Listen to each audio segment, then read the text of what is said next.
कभी कभी राजनीति में यू टर्न भी सुर्खियों से ज्यादा कहानी कहते हैं और इस बार अमेरिका के राष्ट्रपति डोनाल्ड ट्रंप का यू टर्न कुछ ऐसा ही है, क्योंकि वही ट्रंप जो कभी H-1B वीजा पर कड़ा रुख अपनाने की बात कहते थे, अब उसी वीजा की अहमियत समझाते नजर आ रहे हैं। सोचिए, वो ट्रंप जो American jobs only for Americans कहते थे, अब खुद कह रहे हैं कि अमेरिका को बाहर से टैलेंट लाना ही पड़ेगा।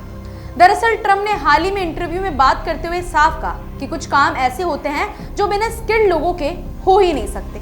उन्होंने कहा कि अमेरिका में बहुत से ऐसे लोग हैं जो लंबे वक्त से बेरोजगार हैं, लेकिन उन्हें सीधे मिसाइल बनाने या बैटरी तैयार करने जैसे जटिल काम पर नहीं लगाया जा सकता। बिना ट्रेनिंग के ऐसा करना नामुमकिन है। अब जरा सोचिए, अमेरिका जैसा विकसित देश अगर ये बात मान रहा है कि उसके पास हर फील्ड के लिए पर्याप्त टैलेंट नहीं है, तो ये बयान अपने आप में बड़ा इशारा है। ट्रंप ने यह भी कहा कि वो अमेरिकन्स की तनख्वाह बढ़ाने के पक्ष में है, लेकिन इसके साथ साथ दूसरे देशों से टैलेंट लाना भी बहुत जरूरी है ताकि अमेरिका अपनी इंडस्ट्रियल और टेक्नोलॉजिकल बढ़त बनाए रख सके। उन्होंने एक उदाहरण भी दिया। जॉर्जिया में हुंडई के एक प्लांट पर जब अमेरिकी एजेंसी ICE ने छापा मारा और साउथ कोरिया के स्किल्ड वर्कर्स को गिरफ्तार करके डिपोर्ट कर दिया, तो अचानक पूरा प्रोजेक्ट रुक गया। ट्रंप ने बताया कि वहां लगभग 500 से 600 कोरियन वर्कर्स बैटरियां बनाने और दूसरों को सिखाने का काम कर रहे थे, क्योंकि बैटरी बनाना बेहद कठिन और खतरनाक प्रोसेस है।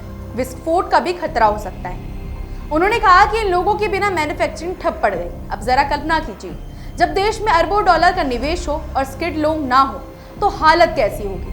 ट्रंप ने खुलकर कहा कि आप बेरोजगार लोगों को उठाकर नहीं कह सकते कि चलो मिसाइल बनाने लगो, ये ऐसे नहीं होता।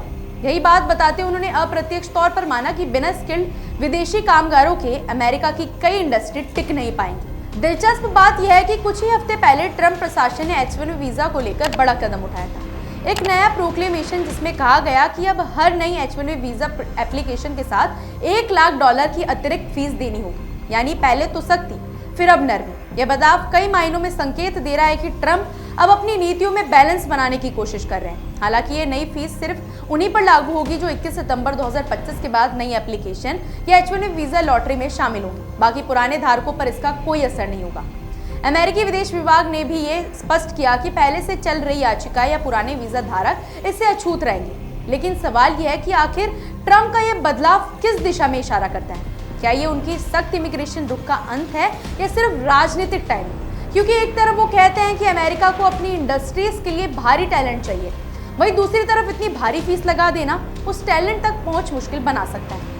कई लोगों का मानना है कि ट्रंप को अब ये समझ में आने लगा है कि वैश्विक अर्थव्यवस्था में अकेला अमेरिका की सोच लंबे वक्त तक काम नहीं कर सकती। दुनिया जुड़ी हुई है और स्किल्स की अदला बदली ही विकास की असली ताकत है। तो क्या ये माना जाए कि ट्रंप अब पहले से ज्यादा प्रैक्टिकल हो गए हैं? शायद हाँ, क्योंकि जो नेता खुद कहे कि नहीं हमारे पास वो टैलेंट नहीं है, वो अब जमीन की हकीकत को मान रहा है। और यही बयान चाहे राजनीति का हो या अर्थव्यवस्था का, एक बड़ी सच्चाई को उजागर करता है। अमेरिका की ताकत सिर्फ उसकी मिट्टी में नहीं, बल्कि उन दिमागों में भी है जो दुनिया के अलग अलग कोनों से वहां पहुंचते हैं। फिलहाल ऐसी ही अपडेट्स के लिए जुड़े रहिए हमारे चैनल द इंडिया मूव्स के साथ।